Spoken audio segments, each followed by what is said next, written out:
नमस्कार, मैं जुबैर अहमद। आप देख रहे हैं TV20 पर हिंदी न्यूज़। अनुराग यादव बनाम लालता यादव के मकान ध्वस्तीकरण को लेकर एक बार हमारी फिर से हम मौजूद हैं कलेक्ट्री कचहरी के अंदर। आपको बता दें कि आज लालता यादव के मकान के ध्वस्तीकरण का जो मुकदमा चल रहा था जिला मजिस्ट्रेट कोर्ट में, आज उसमें तारीख थी।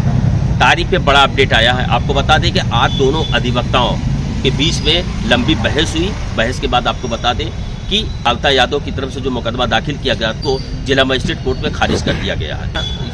इसके पहले तहसीलदार कोर्ट में चल रहा था लालता यादव, वहां से ये आदेश हुआ था कि ये बंजर जमीन पे लालता यादव का मकान निर्माण कराया गया, जिसके बाद लालता यादव हाईकोर्ट गया। हाईकोर्ट से भी लालता यादव को कोई अच्छा रिस्पांस नहीं मिला। मजिस्ट्रेट कोर्ट में लालता यादव ने जो हाईकोर्ट से आदेश लाए थे, हाईकोर्ट का आदेश भी कुछ काम नहीं आया लालता का, और जिला मजिस्ट्रेट कोर्ट में लालता यादव को मुकदमे को खारिज कर दिया गया। अब देखना ये होगा कि लालता अब इस मुकदमे को लेकर कहाँ जाता है और किस कोर्ट में जाता है। आगे की कार्रवाई होने के लिए अब वक्ता सतवीर सिंह ने इस पूरे मुकदमे में कौन सा जीरा किया, अधिवक्ताओं के बीच में किस मुद्दे को लेकर जीरा हुआ, काफ़ी गहमा गहमी के बीच में अदालत में मुकदमा चला और दोनों वकीलों की बहस जिला मजिस्ट्रेट कोर्ट में जिलाधिकारी ने सुना।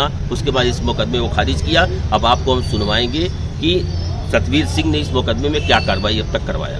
क्या कुछ हुआ वकील साहब? देखिए, जैसा कि आप लोग जहां मिल गए हमको, तहसीलदार का न्यायालय है। इसी न्यायालय से एक आदेश पारित हुआ था। कबीरुद्दीनपुर गांव का मामला था। अनुराग यादव लड़का था जो ताइक्वांडो का खिलाड़ी था, उसकी गला काटकर हत्या कर दी गई थी। उसका कारण ये था कि उसके पीछे बगल में बंजर खाते की भूमि है 932, उसी पे मकान बना है और उसी को लेके इन लोग में विवाद चल रहा था।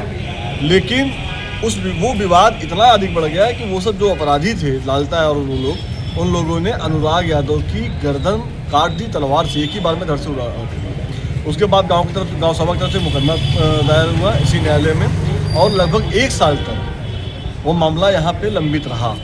उसके बाद 31(2) का मुकदमा दाखिल हुआ अपर जिलाधिकारी एवं राजस्व के न्यायालय में। क्योंकि जो मामला यहाँ लंबित हुआ और बार बार जब रिपोर्ट यहाँ से मांगी जाती थी तो RI की तरफ से रिपोर्ट आती थी कि वो मिलजुमला नंबर था।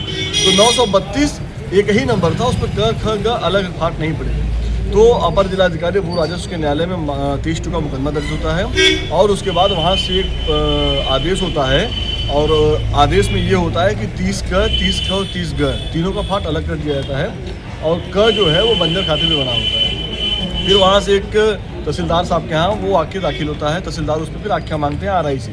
RI की रिपोर्ट पुनः आती है कि 932 को 3 भागों में 30(2) के माध्यम से विखंडित किया गया है।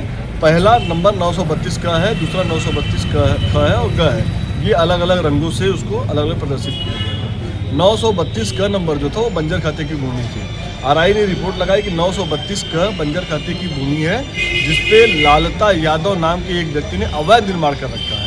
तहसीलदार के न्यायालय से एक आदेश पारित होता है कि जो मामला जो 932 का पे जो बना हुआ अवैध निर्माण है उसको तत्काल प्रभाव से उसको गिराया जाए। यह आदेश यहाँ से पास होता है। फिर उसके तुरंत बाद ये लोग अपीली न्यायालय जो जिलाधिकारी का न्यायालय है वहाँ पर ये जाते हैं और वहाँ पर एक अपील दाखिल करते हैं।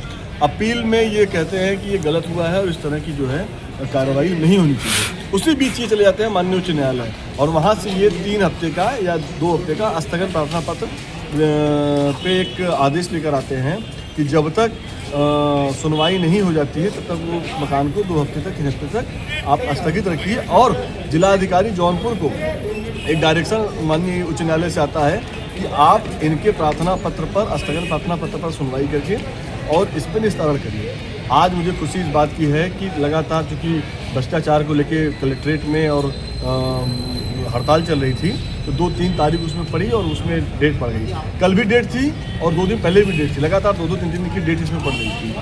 आज फाइल पेश हुई है। हमने मैं तो उसमें कोई सरकारी वकील हूँ नहीं, लेकिन चूँकि मैं एक पक्ष का मतलब एक पैरोकार आप कह सकते हैं, अधिवक्ता पैरोकार, मुझे खुशी इस बात की है कि आज कलेक्ट्रेट अधिवक्ता संघ के पूर्व अध्यक्ष, वर्तमान अध्यक्ष घनश्याम सिंह जी, पूर्व अध्यक्ष श्री विजय प्रताप सिंह जी, श्री उदय प्रताप सिंह जी और बहुत सारे अधिवक्ता हमारे साथ सब लोगों ने मिलकर उसमें सरकारी अधिवक्ता के साथ उन्होंने समूह जीरा की। जिला अधिकारी ने कहा ये क्षम्य नहीं है और मैं उस मामले को पूरी तरह से जानता हूँ क्या सच्चाई है और वो मकान अवैध निर्माण में बना हुआ है। उन्होंने आदेश की कह दिया कि इसको मैं खारिज कर अब आगे की क्या कार्रवाई हो सकती है? अब देखिए, और भी कोई ऑप्शन? हाँ, अभी उच्च न्यायालय है, उच्चतम न्यायालय है, वो हाई कोर्ट जाएंगे, सुप्रीम कोर्ट जाएंगे।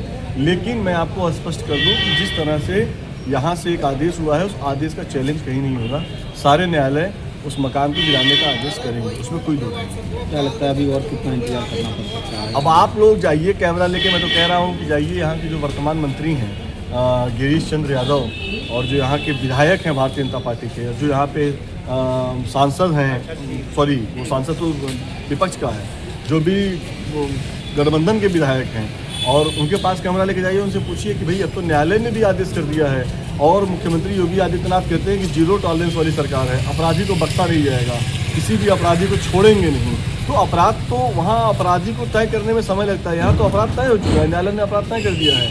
तो आप सबको मुख्यमंत्री का जो चाल चरित्र चेहरा है उसको उजागर करना है, वो दिखना है कि भाई मुख्यमंत्री जो कहते हैं वो बात सही है कि गलत है। अगर वो अपराधी को बचा रहे हैं तो भाई मुखौटा लगा के आप जनता को बेवकूफ़ मत बनाइए। अगर आप सही में जीरो टॉलरेंस की बात करते हैं और उसको इम्प्लीमेंट करना चाहते हैं तो आज आदेश हो गया है, कल उसका बुलडोजर से मकान गिरा दीजिए।